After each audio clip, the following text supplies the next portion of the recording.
Assalamualaikum warahmatullahi wabarakatuh dan salam Ramadan. Selamat kembali ke podcast Keluar Sekejap bersama dengan saya Khairi Jamaluddin. Saya Syaril Hamdan.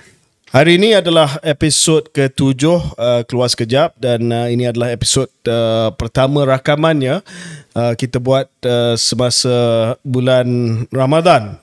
Jadi saya nak tanya Syaril, bagaimana dengan hari-hari pertama bulan puasa?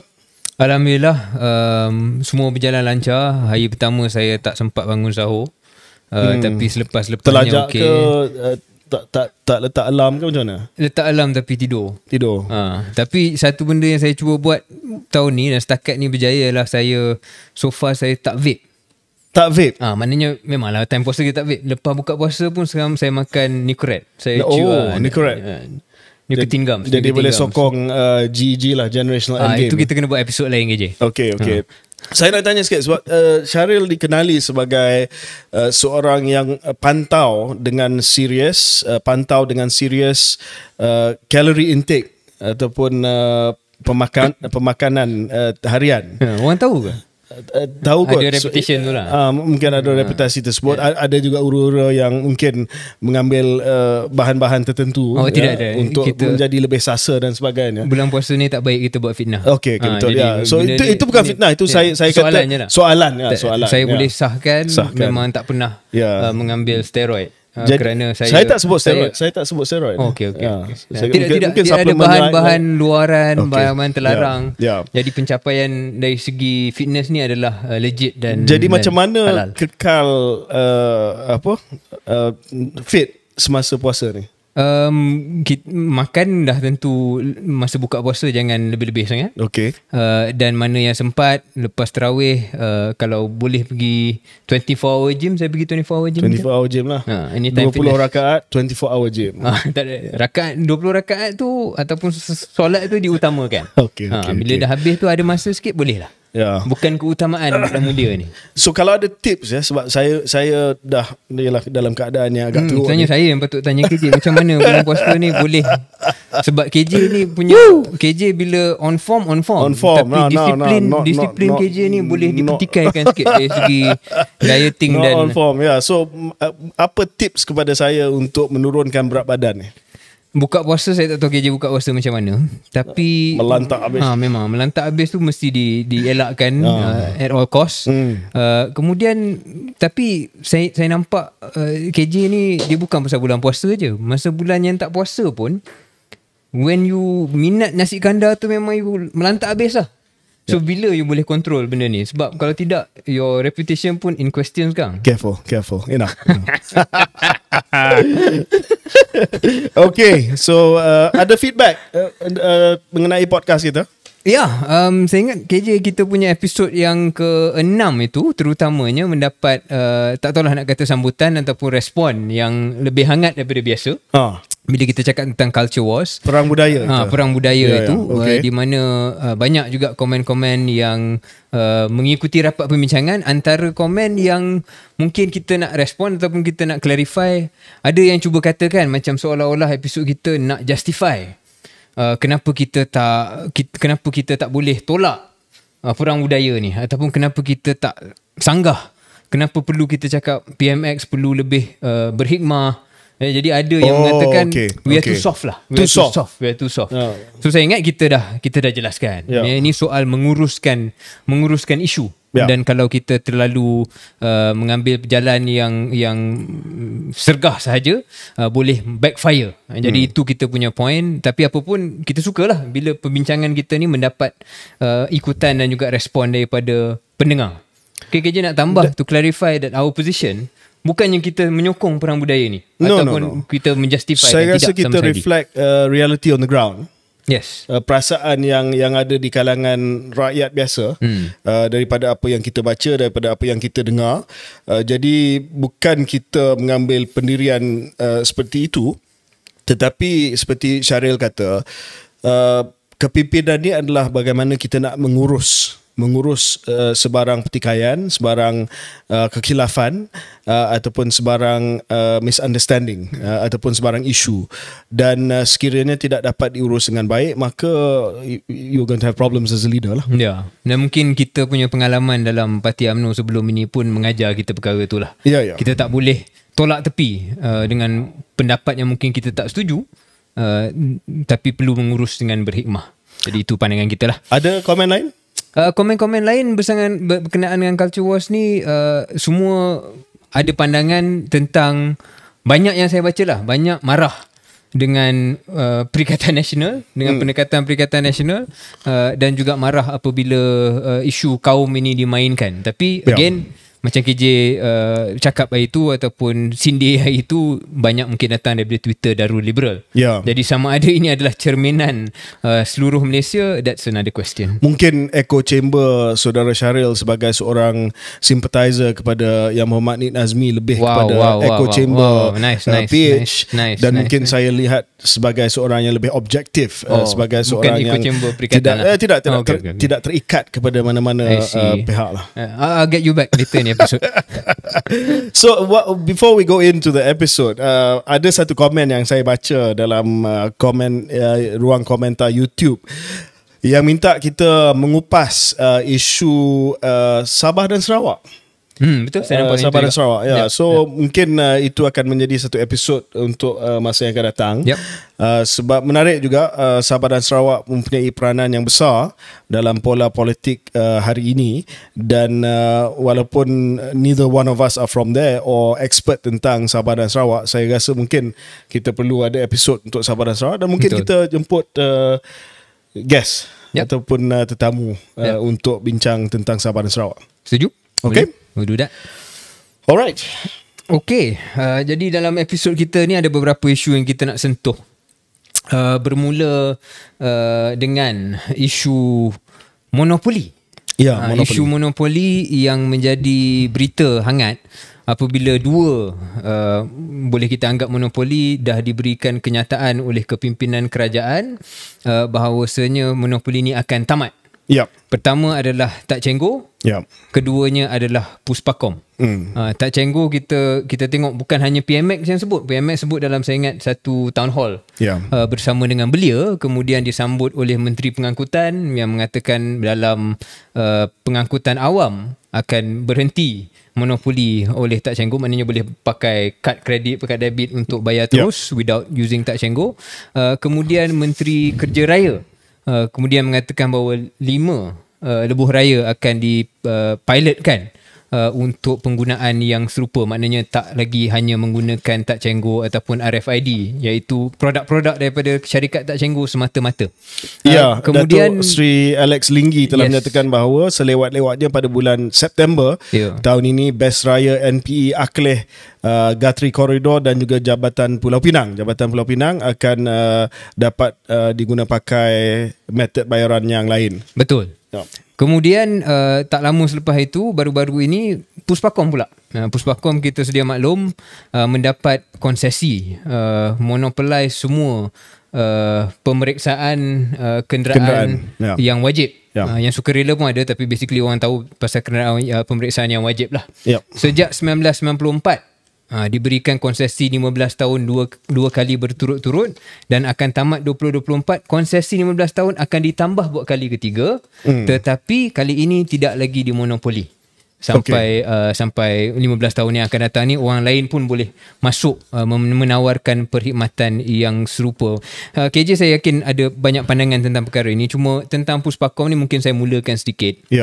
Banyak sebenarnya komplain, sama ada benda ni secara saintifik ataupun hanya komplain daripada bawah. Tapi memang banyak kita dah dengar delays dan sebagainya, nak kena tunggu lama untuk servis dan perkhidmatan itu. Dan saya tengok dalam media sosial ada juga yang selama ni tak tahu sebenarnya Puspakom adalah syarikat dan bukannya agensi kerajaan. Nama pun Puspakom. Betul. Nama macam agensi kerajaan. Betul. Dia dah sinonim. Seolah-olah itulah yang menjadi agensi kerajaan yang menyediakan perkhidmatan wajib itu. Dan apabila benda ni didedahkan ataupun orang lebih tahu, ramai yang menyokong. apabila monopoli ini ditamatkan tahun depan, insya-Allah seperti mana yang diumumkan oleh kerajaan. Dan kalau boleh kita jangan lupa juga, ini sebenarnya walaupun dua contoh yang saya berikan tadi, Tak Cenggo dengan Puspakom, ialah kesinambungan kepada cakap-cakap yang ataupun kenyataan dan pendirian oleh PMX berkenaan Bernas misalnya. Pun masa awal-awal mula mengambil alih tampuk kepimpinan, Bernas pun dah ditegur berkenaan dengan kedudukan mereka sebagai monopoli pengimport beras negara. Jadi saya nampak tema untuk anti monopoli ini banyaknya datang daripada kerajaan baru ini. Saya ada banyak pandangan, mungkin KJ nak masuk dulu untuk pandangan KJ. Adakah perkara ini bagus? Adakah semua monopoli kita patut tengok dengan kanta yang sama, ataupun dia lebih kompleks daripada itu? So untuk pendengar, untuk pendengar berkenaan dengan monopoli ni, monopoli adalah maksudnya hanya satu entiti tunggal sahaja yang menawarkan perkhidmatan tersebut ataupun yang menjual servis tersebut. Itu maknanya monopoli. Mono adalah satu, kalau dia beberapa, jadi dia jadi oligopoli. Monopoli adalah just one seller of the service. So dalam teori ekonomi ini, monopoli adalah sesuatu yang tidak menguntungkan pengguna. Sebab tidak ada kuasa pasaran, tidak ada persaingan. Jadi bila tidak ada persaingan ataupun kuasa pasaran, maka penjual tunggal itu dia boleh meletakkan apa saja harga dan dia nak letak, sebab tidak ada pesaing. Kalau ada dua orang yang jual benda yang sama, perkhidmatan yang sama, maka mereka akan bersaing dengan harga, dengan perkhidmatan dan sebagainya. Tetapi dalam keadaan monopoli, ia adalah satu keadaan di mana pengguna tidak ada pilihan dan mereka terpulang dan terdedah kepada harga yang telah diletakkan oleh syarikat tersebut. Namun demikian, dalam kes-kes monopoli yang diberi oleh kerajaan dalam bentuk konsesi, harga itu tidak ditetapkan oleh pembekal sahaja, dari syarikat monopoli saja, tetapi harga itu dirunding bersama dengan kerajaan untuk memastikan bahawa syarikat itu tidak meletakkan harga yang terlalu tinggi. Jadi kerajaan dalam perbincangan apabila nak memberi konsesi ataupun nak melanjutkan konsesi tersebut, perjanjian tersebut, kerajaan akan kata inilah harga ataupun julat harga yang dibenarkan untuk perkhidmatan yang diberi, sama ada perkhidmatan itu adalah pemeriksaan kenderaan, pengimportan beras ataupun apa saja monopoli konsesi yang sedia ada. So dalam hal ini, apa yang kita melihat adalah satu tema yang sudah muncul daripada kerajaan sedia ada, iaitu tema untuk melihat semula kepada monopoli ataupun dengan menggunakan istilah dalam media sosial, breaking monopolies. Kalau kita lihat daripada sudut pengguna, memang benda ni adalah bagus, memang benda ni bagus sebab pengguna ada pilihan. Sebagai contoh, kita ambil kes Touch and Go. Selama ini Touch and Go adalah pembayaran cashless di lebuh raya dan juga di pengangkutan awam tunggal di negara kita. Maknanya tak boleh bayar dengan credit card, debit card ataupun dengan e-wallet yang lain. Dengan pengumuman tersebut, maka pengguna ada pilihan sebab ini adalah sesuatu yang sangat dinantikan oleh pengguna. Mereka tidak hanya mahu bergantung kepada Touch and Go saja, nak kena top up, kadang-kadang ada masalah dekat tol dan sebagainya, mereka nak ada pilihan. So nothing wrong with that, straight to consumer. Dalam kes Puspakom pula, Puspakom adalah syarikat pemeriksaan kenderaan satu-satunya tunggal dalam negara kita. Jadi bila kita nak kena buat inspection kereta baru, nak jual kereta dan sebagainya, kena pergi ke Puspakom. Dan aduan yang kita sering dengar adalah berapa banyak pusat Puspakom? 54. Tak cukup, kadang-kadang kena tunggu lama dan sebagainya. Dan pengguna nak ada pilihan. Saya nak ada pilihan. Kalau ada Puspakom dan kalau ada another company yang menyediakan perkhidmatan yang sama, why not? Sebab saya nak harga yang lebih baik dan saya juga nak choice yang lebih baik ataupun tempat yang lebih banyak yang saya boleh pergi untuk membuat pemeriksaan kenderaan saya. So dan mungkin harganya harganya lebih berpatutan. So dalam konteks dua kes ini, mungkin nak pecahkan monopoli itu make sense. Tak cenggor dengan Puspakom. Tak cenggor dengan Puspakom sebab ia terus kepada pengguna, straight to pengguna.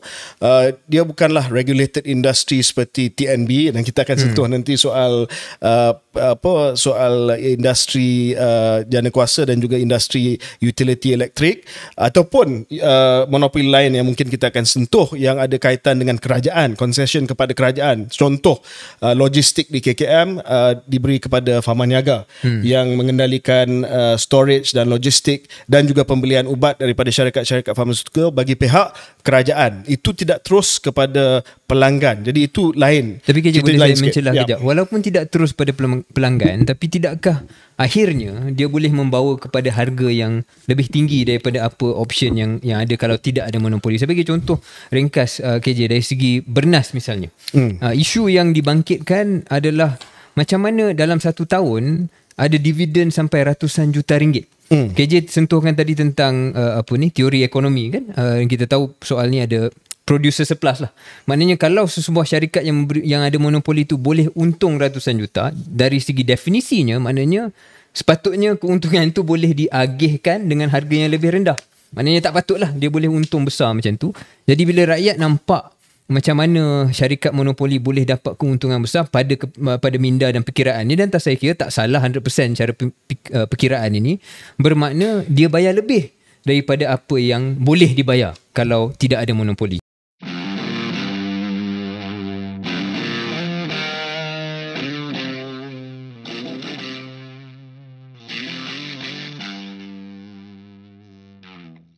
Mungkin sebab itulah bila PMX menyentuh soal isu bernas, apa yang telah pun teguran yang telah pun dibuat telah pun menyebabkan bernas bersetuju untuk memberi sumbangan tunai 60 juta dan berkongsi 30% keuntungan bersih kepada pesawah pada tahun ini. So di situ mungkin PM rasa bahawa bernas ada peranan dia sebagai pengimport tunggal, sebagai contoh dalam menstabilkan bekalan dan harga dalam keadaan di mana harga tu harga pasaran naik terlalu tinggi. Bernas ada peranan untuk memastikan beras yang dijual itu pada harga yang berpatutan. Tetapi dalam keadaan di mana mereka tidak menstabilkan harga, mungkin mereka mengaut keuntungan yang besar. Sebab itu PM kata okey, konsesi kita ataupun kedudukan bernas sebagai syarikat tunggal yang mengimport beras ke dalam negara kita dapat dikekalkan, cuma give us something. Dan bernas telah setuju untuk memberi sebahagian daripada keuntungan mereka dengan syarat bahawa mereka dapat terus untuk mengimport beras ke negara kita. Ya, dan mungkin di sini kalau dah cakap tentang bernas, mungkin elok juga KJ saya untuk pendengar follow kita punya discussion ni. Saya ingat kita kena bezakan antara monopoli-monopoli yang wujud. Yang KJ telah pun bagi gambaran bagaimana tak samalah semua monopoli, bergantung kepada kedudukannya dalam rantaian nilai, bergantung kepada adakah ada tanggungjawab lain, obligation lain yang perlu dipenuhi oleh syarikat monopoli itu. Dan bagi saya kadang-kadang ada aktiviti ekonomi tertentu yang ada natural monopoli. Natural monopoli. Contohnya KJ pun dah bagi gambaran macam dalam utility lah, perkhidmatan elektrik, perkhidmatan gas, perkhidmatan air sekalipun. Kita contoh kalau kita duduk Selangor, duduk KL, air Selangor yang monopoli dari merawat sampailah pipe memberikan air ke rumah-rumah dan juga perniagaan-perniagaan. Dulu sebelum consolidation di Selangor pun, walaupun ada syarikat merawat air yang pelbagai, ada Puncak Niaga, ada Abbas, ada KASB, tapi yang hantar air pada kita tu adalah Syabas. Itu pun boleh dikira monopoli lah, single entity yang buat perkara tu. Saya bagi contoh tu supaya pendengar melihat konsep natural monopoli ni. Maknanya bukan semua monopoli yang wujud adalah jahat, ataupun semua monopoli yang wujud itu tak patut wujud. Lebih mudah kadang-kadang untuk satu syarikat ataupun paling banyak pun 2-3 syarikat yang monopoli ataupun oligopoli, kerana satu, kos capex yang tinggi, kos modal awal yang tinggi, dan kedua, industri public good ini, industri macam utility ni, macam KJ kata tadi, dikawal selia ketat. Jadi dia bukan free reign yang mana dia macam pasaran bebas, dia boleh tetapkan harga 100% tanpa kawal selia. Jadi pendengar pun saya ingat tahu dan perlu appreciate bahawasanya dalam industri-industri yang ada monopoli ni, dalam natural monopoli ni ada kawal selia.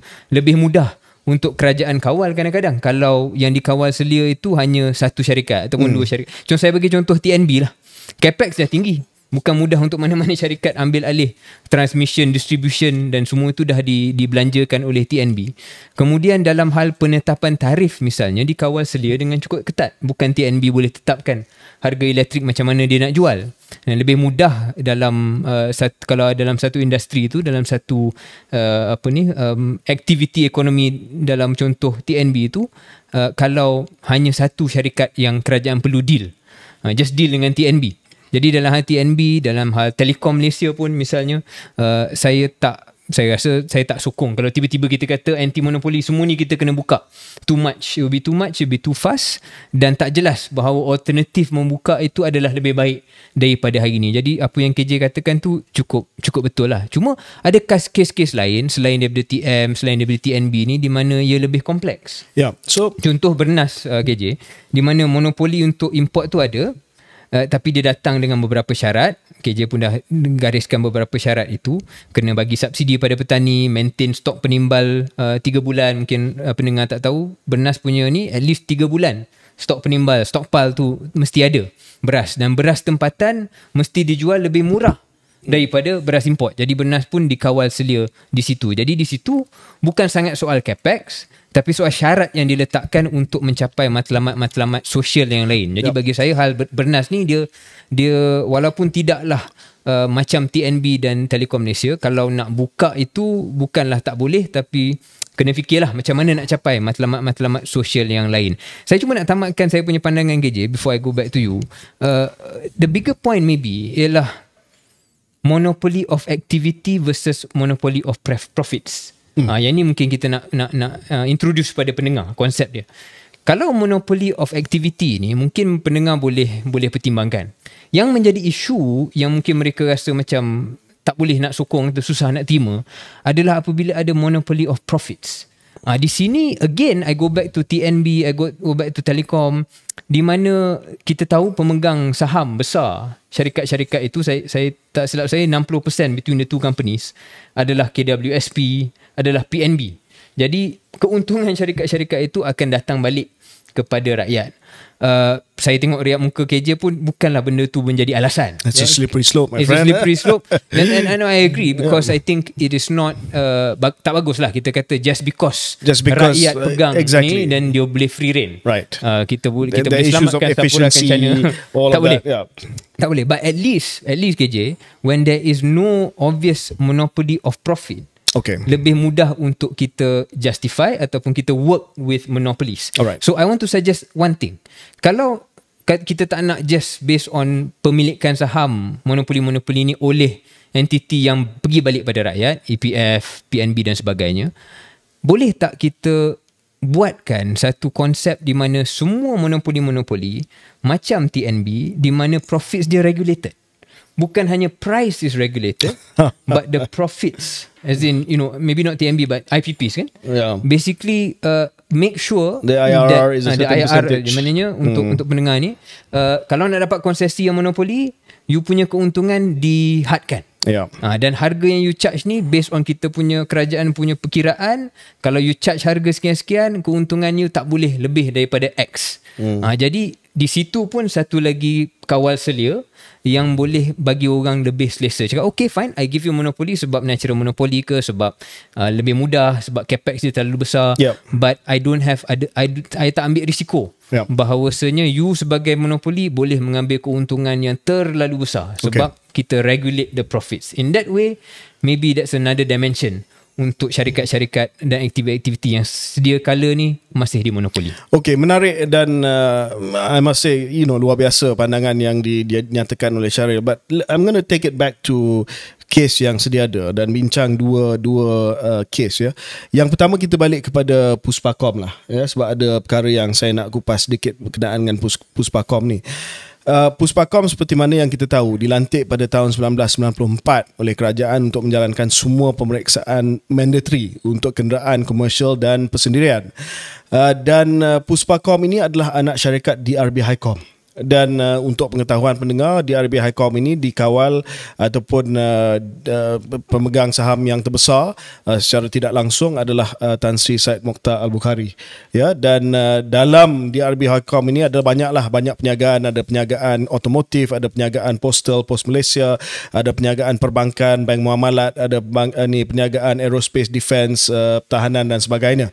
Jadi ini bukan sebuah syarikat yang hanya bergantung harap kepada Puspakom saja. Ya, walaupun Puspakom adalah satu unit yang besar yang menyumbang satu revenue yang pendapatan yang agak besar kepada DRB Highcom, tetapi ini sebahagian daripada satu konglomerat yang boleh dikatakan sebagai not just national but regional or world player, ya, dengan defense contract, dengan perniagaan otomotif dan sebagainya. Jadi poin saya adalah sudah pasti DRB Highcom ataupun Puspakom yang dimiliki oleh DRB Highcom sudah pasti bersedia untuk bersaing dengan new market entrant. Apa yang disebut oleh Menteri Pengangkutan, dia tidak buka begitu saja.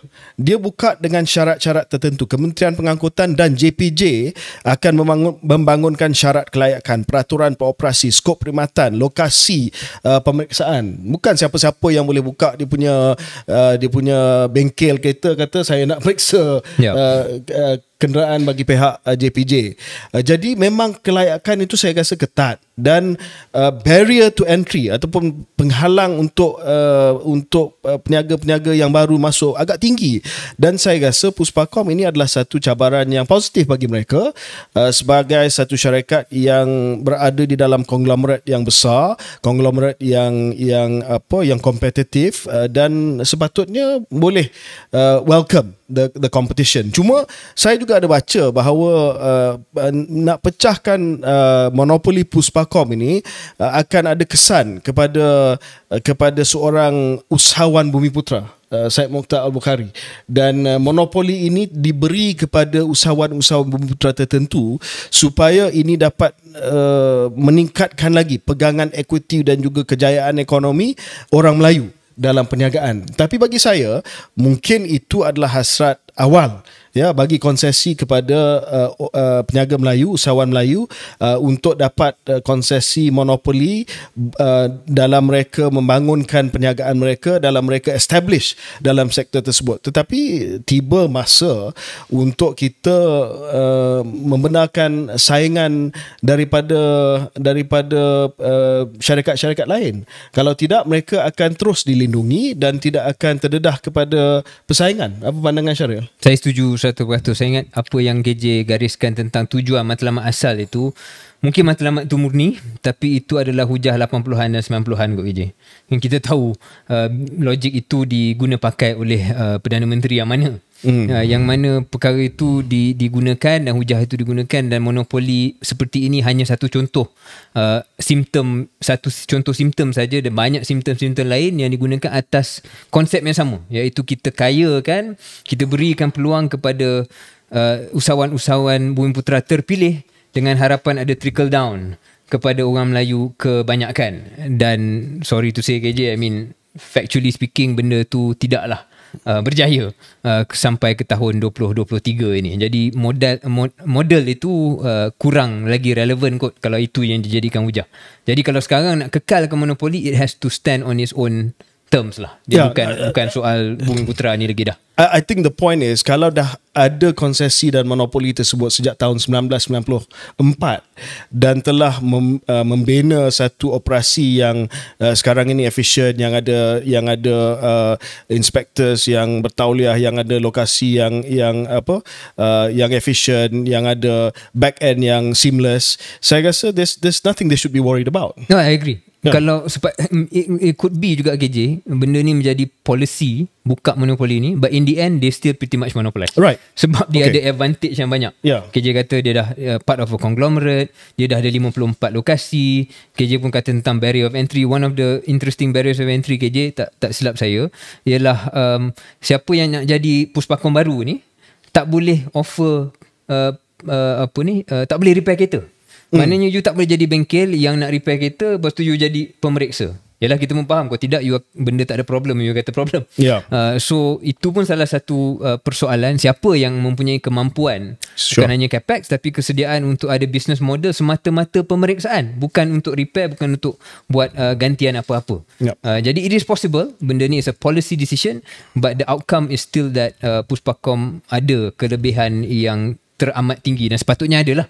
Kalau sejak 1994 you seorang je buat, kalau buka lepas ni you still tak boleh lead, something is funny. Just to close, KJ, what do you think of not just my suggestion, tapi suggestion yang saya berikan for regulated profits? Maybe that is the way to manage this, or is that too complicated, you think? Well, we have kita ada konsep regulated profit dalam sektor jana kuasa. Malah saya tahu vendor-vendor Petronas pun ada internal regulated IRR yang dikeluarkan sebagai garis panduan. Jadi tidak ada masalah dari segi konsep tersebut, sebab konsep itu memang ada. Tetapi siapa yang layak untuk siapa yang dipaksa untuk menerima regulated profit tersebut, itu yang saya soalkan tadi. Adakah apabila pemiliknya adalah kerajaan ataupun institusi kerajaan baru diletakkan regulated profit, ataupun adakah apabila dia bukan institusi kerajaan tetapi seorang peniaga, dia terpaksa ikut regulated profit. Itu satu. Yang kedua, adakah regulated profit ini disinsentif kepada efisiensi? You mean kalau kita cap dia punya profit, efisiensi dia pandangan saya lebih baik kita mencuba untuk perkenalkan konsep regulated profit ini untuk semua monopoli yang ada kena-mengena dengan bantuan kerajaan. Maknanya kalau kedudukan monopoli itu adalah disebabkan keputusan kerajaan, then I think they should be subject to regulated profits. But akan ada kesan kepada pasaran modal sebagai contoh, because investors are going to know that's going to be the earnings of the company. You know, there's not going to be any upside on this stock, simply because we know what the earnings are going to be. I guess kalau melihat trend PMX sekarang ni, the capital market is probably the less of his priority. So saya nampak perkara tu mungkin boleh diperhalusi. Yang saya rasa adalah topik untuk episod yang lain ya.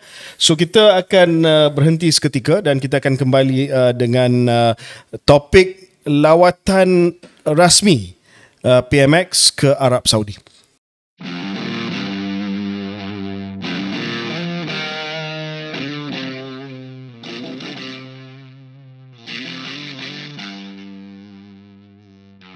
Okey, selamat kembali ke episod Keluar Sekejap, dan baru tadi kita telah bincang berkenaan dengan isu monopoli di Malaysia. Bagi segmen kedua ini kita akan bincang berkenaan dengan lawatan rasmi Yang Amat Berhormat Perdana Menteri Datuk Seri Anwar Ibrahim ke Arab Saudi pada 22 hingga 24 Mac beberapa hari yang lepas.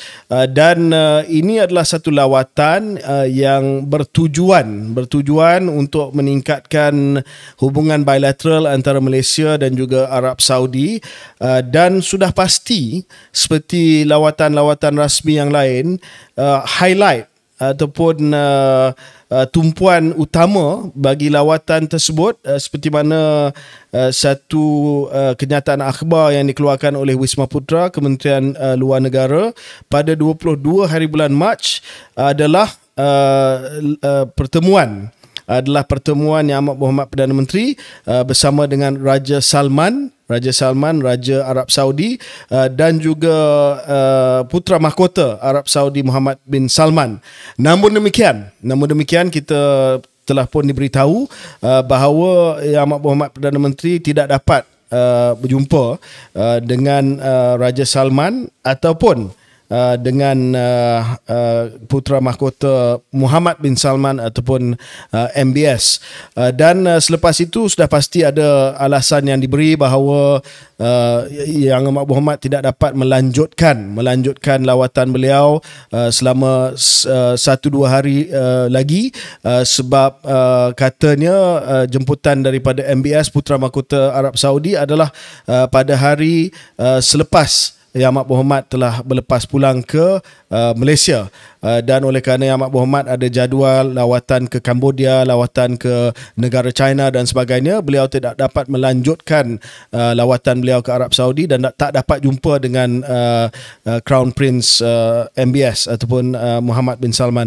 Syaril, saya nak go straight to the point lah, dan mungkin selepas itu Syaril boleh mengupas isu ni. Saya dah baca kenyataan akhbar daripada Wisma Putra, Menteri Kementerian Luar Negara, dan saya dah baca sebab-sebab yang diberikan oleh Perdana Menteri, pejabat Perdana Menteri berkenaan dengan tidak dapat melanjutkan lawatan tersebut untuk sehari dua lagi, dan akhirnya tidak dapat jumpa MBS ataupun Raja Salman. Tapi bagi saya setujulah dengan pandangan-pandangan yang telah dinyatakan bahawa ini merupakan satu big diplomatic blunder. Huge diplomatic blunder. Macam mana pun alasan nak kata dia minta Yang Amat Berhormat Perdana Menteri stay sehari dua lagi, lepas tu boleh jumpa. Perdana Menteri Malaysia tidak akan ataupun tidak patut pergi ke Arab Saudi kalau tidak ada fixed appointment.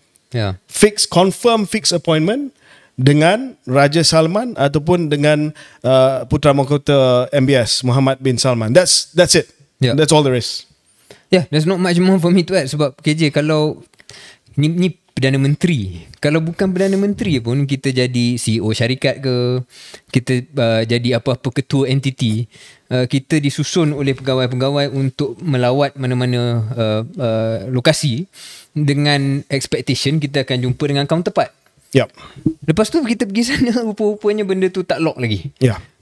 Tak payah jadi Perdana Menteri, kita jadi CEO syarikat kecil pun kita akan marah dengan penyusunan tersebut. Jadi saya tak tahu apa yang, kita pun tak tahu apa yang berlaku dalam tu, tapi dari segi outcome je memang bukan hanya blunder, but it is an embarrassment.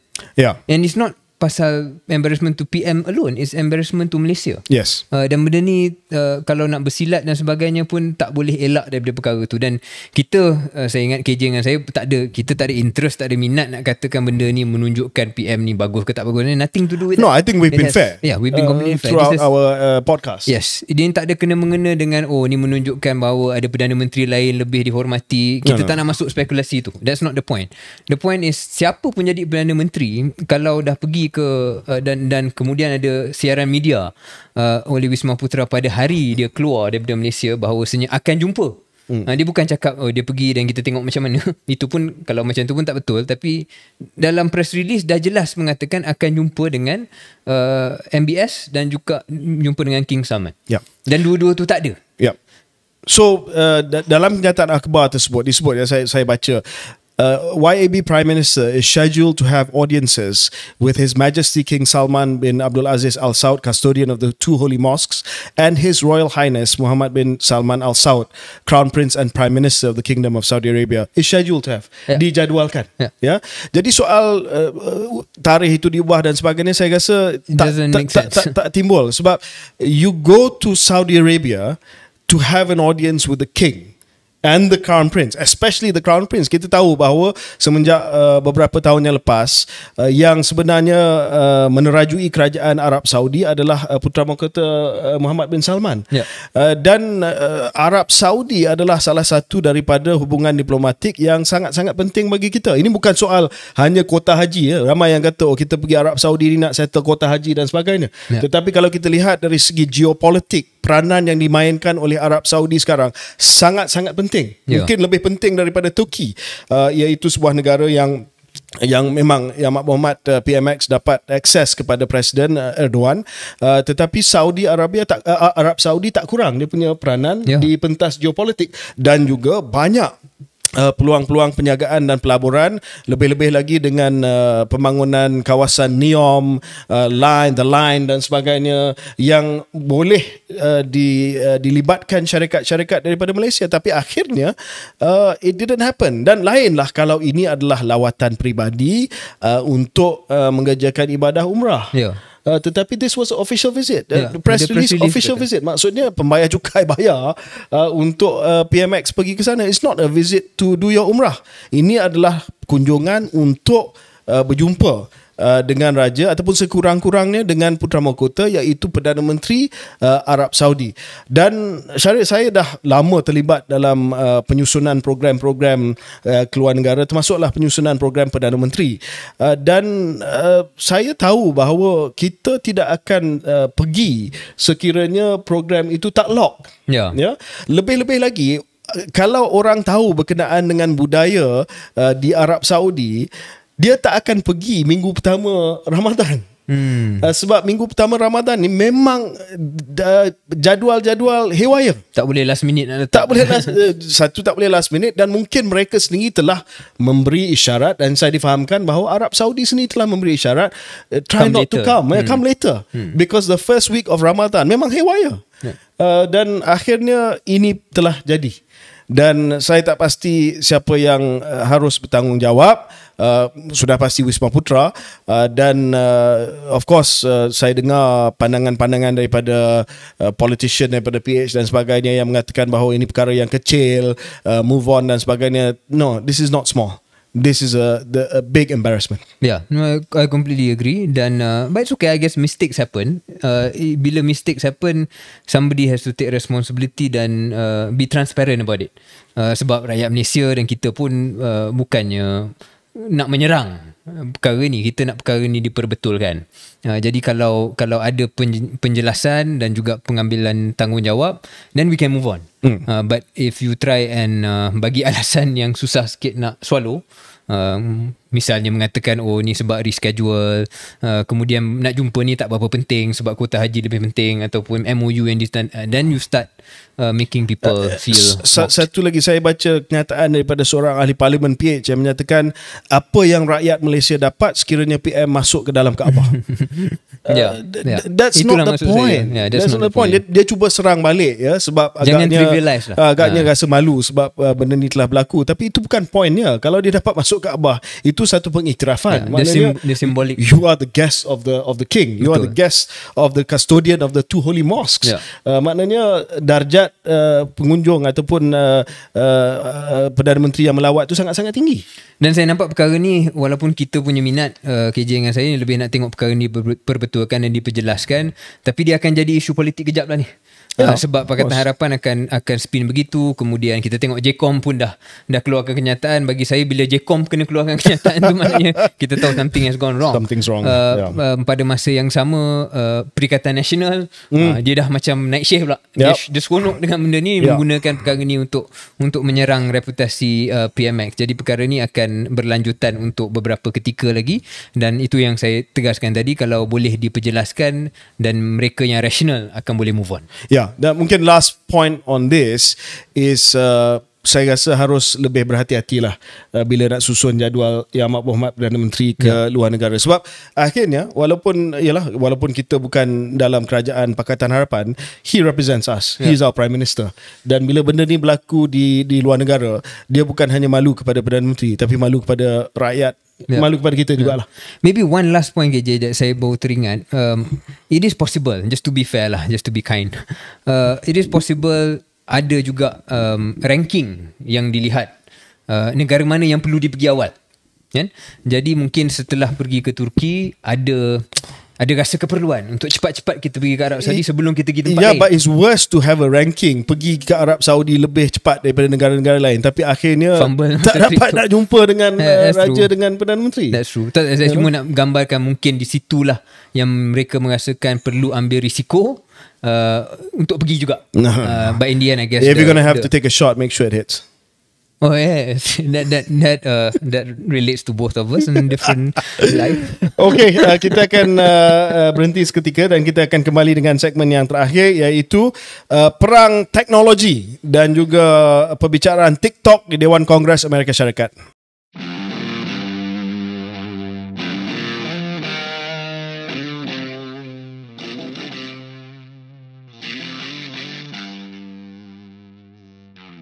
Kembali kita keluar sekejap sama saya Syarif Hamdan dan saya KJ. KJ, kita punya last segment berkenaan dengan perang teknologi. This has been long episode though. It'll be a longish episode. Harap yang mendengar boleh mengikuti.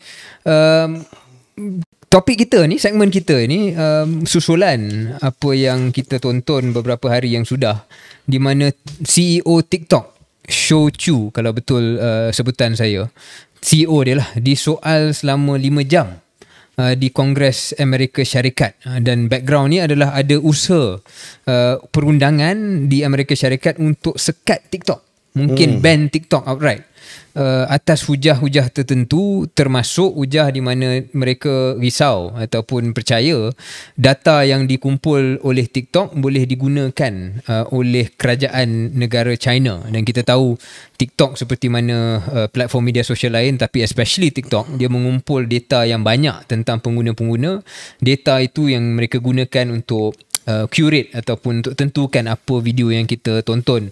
Macam KJ dengan saya ni, bila kita buka TikTok, kita akan banyak nampak video-video agama, video-video ilmiah kan. Tapi kalau macam kawan kita Dale buka, mungkin Kucing. dia tengok mungkin dia nampak video-video yang lain lah, yang tak patut dia tengok time bulan Ramadan kan. Tapi point dia adalah data-data yang diambil dari TikTok itu tentang behavior kita, tentang siapa kita.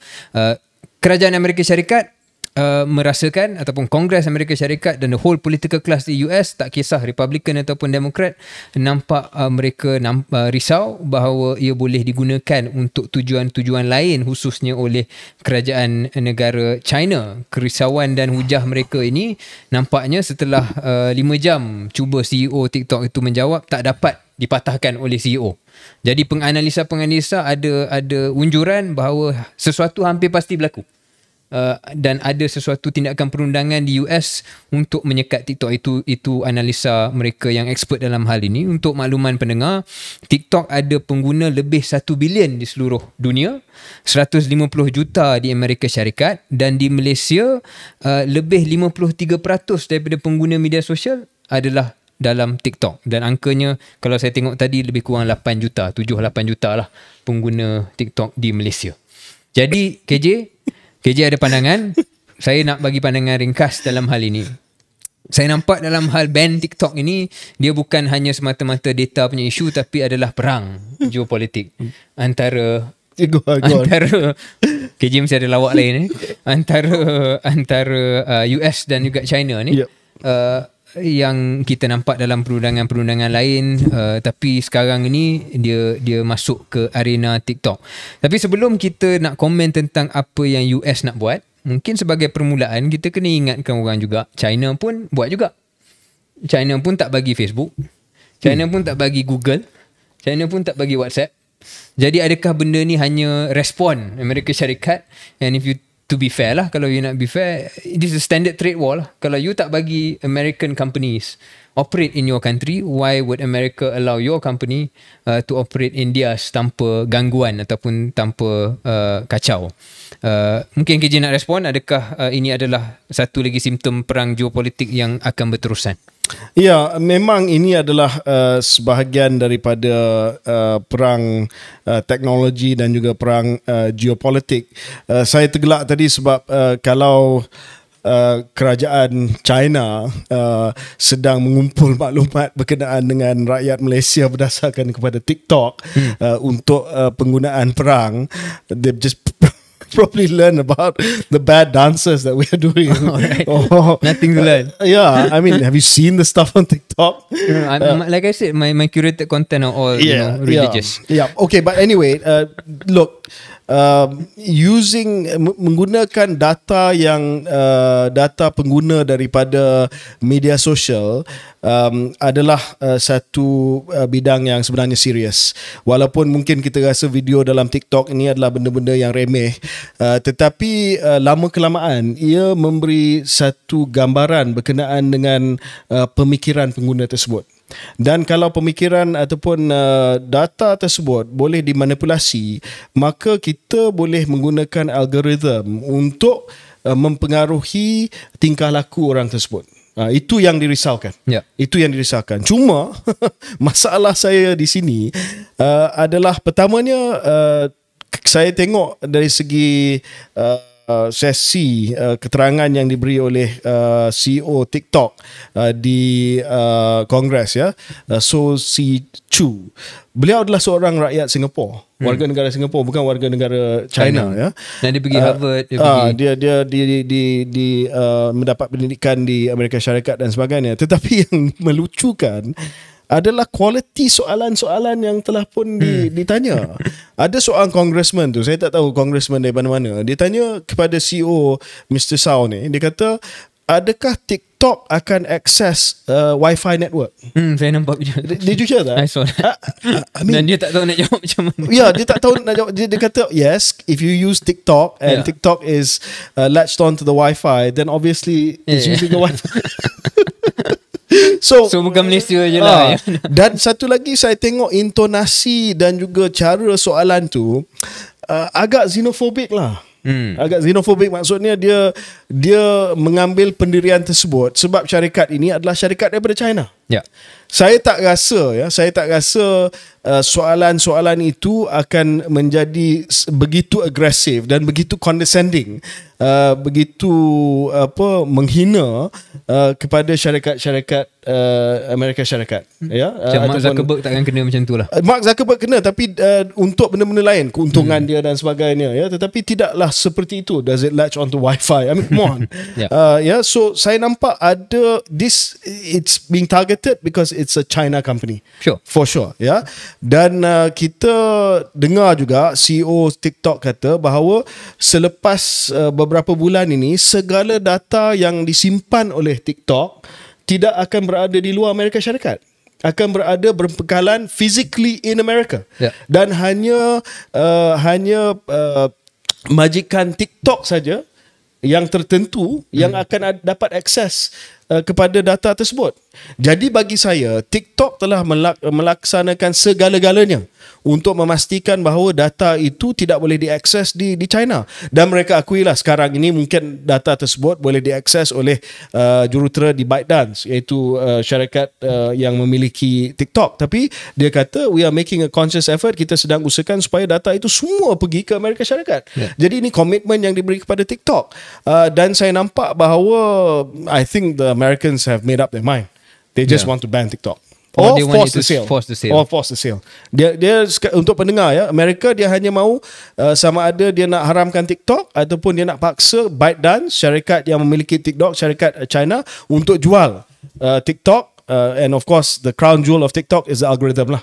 That's the main thing that they want, the crown jewel, to an American company. Dan respon China pada hujah itu adalah mereka dah bagi gambaran dia tak akan benarkan. Sebab ada ban on export of technology in China. Jadi China pun tak akan benarkan ByteDance menjual TikTok lah kalau betul kenyataan itu. Cuma KJ, berbalik pada apa yang saya cakap dalam pengenalan topik ini tadi, bukankah China pun ada ada peranan dalam antagonisme ini? Of course. Mereka sendiri, of course, benda ni tit for tat lah. It's a tit for tat. Sebab dia pun tahu, I mean, kalau kita risau berkenaan dengan data kita yang diperolehi oleh TikTok, kita pun harus risau dengan data yang diperolehi oleh Meta ataupun oleh Alphabet, Google ataupun Facebook. Sama je. Betul. Tetapi dalam hal ini, oleh kerana ini adalah syarikat Cina, maka this is the Chinese Communist Party. Jadi kalau dengar sesi di Kongres Amerika Syarikat, disebut berulang kali bukan Chinese government, bukan China, tetapi the Chinese CCP. Communist Party, the CCP. There you know already, talking point yang diberikan kepada congressman, the Chinese Communist Party. This is, Cold War all over again. Satu yang mungkin nak tambah sikit dalam hal ini, dalam keterangan CEO TikTok di Kongres itu, satu perkara yang menarik pada awalnya, tak silap saya, dia sengaja melemparkan angka 150 juta pengguna Amerika Syarikat. Dan dia mungkin nak bagi tahu kat Kongres lah, do you dare do this? Sebab 150 juta ni adalah pengundi. Dan kalau kita nampak respon daripada rakyat dan pengguna Amerika Syarikat, dia agak 50-50. Ada yang menyokong ban, ada yang tak menyokong ban. Dan terutamanya golongan muda. Saya nampak tempoh hari yang berumur bawah 35 tahun, majoriti besarnya tidak menyokong untuk ban TikTok. Jadi tak boleh tidak, ini juga pertimbangan politik, bukan geopolitik saja, tapi politik domestik. So saya rasa kita tak banyak masa untuk topik ni. Kita akan kembali kepada topik perlindungan data peribadi dalam episod yang akan datang. Tapi akhirnya kita nak bawa balik kepada Malaysia lah. Di Malaysia kita ada PDPA, Personal Data Protection Act tahun 2010. Tetapi saya nampak negara ataupun benua yang lebih jauh maju ke hadapan dari sudut pelindungan data peribadi adalah Eropah.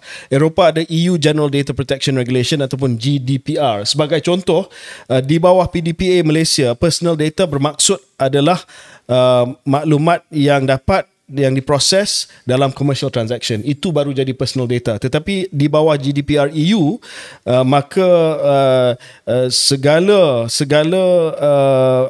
dia tak perlu hanya commercial transaction sahaja, ya. Apa saja data yang ada kaitan dengan personal data adalah personal data. So pelindungan dia lebih ketat daripada PDPA. So dalam hal ini di mana kita melihat bahawa berlakunya perang teknologi antara Amerika Syarikat dan China, dan tuduhan bahawa masing-masing cuba cuba menggunakan data peribadi daripada pengguna untuk menghasilkan algoritma yang boleh mempengaruhi tingkah laku kita, I think it's time that we review our PDPA also. Okay. Alright. Okay. So just ringkas saja Syaril, sebab kita tak nak hanya serius-serius dalam keluar sekejap. What are you reading right now? Bukan hanya disebabkan bulan Ramadan, tapi kebetulan bulan Ramadan sekarang ni saya taklah membaca buku agama semata-mata, tetapi satu buku yang saya sedang baca adalah Blood and Faith, The Purging of Muslim Spain. Ia berlaku, ditulis oleh penulis namanya Matthew Carr, tak silap saya, dan saya baru dalam 25% buku itu sedang dibaca, dan tentang bagaimana pada kurun ke-17 ratusan ribu orang Islam di Andalus ataupun di Spanyol, setelah jatuhnya Granada, jatuhnya Cordoba sebelum-sebelum itu, diusir keluar daripada negara Spanyol pada waktu itu. Jadi saya nak, bila saya baca pun rasalah bukanlah kita boleh faham apa yang mereka rasakan, tapi bagaimana iman mereka, sebab antara syarat ataupun condition yang diberikan, kalau tak nak diusir kena convert ke Christianity. Jadi ada juga perasaan sayu ataupun tak tahulah macam mana kita nak gambarkan tentang pengalaman yang mereka lalui, ratusan ribu umat Islam yang banyak juga yang mati dalam tragedi racism yang paling besar pada saat itulah. Alright. Yourself? Kita baru cakap tentang TikTok. I'm reading The Chip War by Chris Miller, the fight over the world's most critical technology, which is semiconductor chip. Dan ini menceritakan berkenaan dengan geopolitik berkenaan dengan semiconductor chip, dan bagaimana perang teknologi dan geopolitik dunia sedang mempengaruhi masa depan computing power. Sebab segala-gala komputer ataupun segala-gala gadget yang kita ada memerlukan computer chip ataupun semiconductor chip, dan ini juga adalah satu yang sedang hangat diburu oleh terutamanya Amerika Syarikat dan China. Dan relevan untuk Malaysia juga. Absolutely. Yep. Okay. Alright, kita jumpa lagi pada hari Khamis untuk episod ke-8. Keluar sekejap. Assalamualaikum.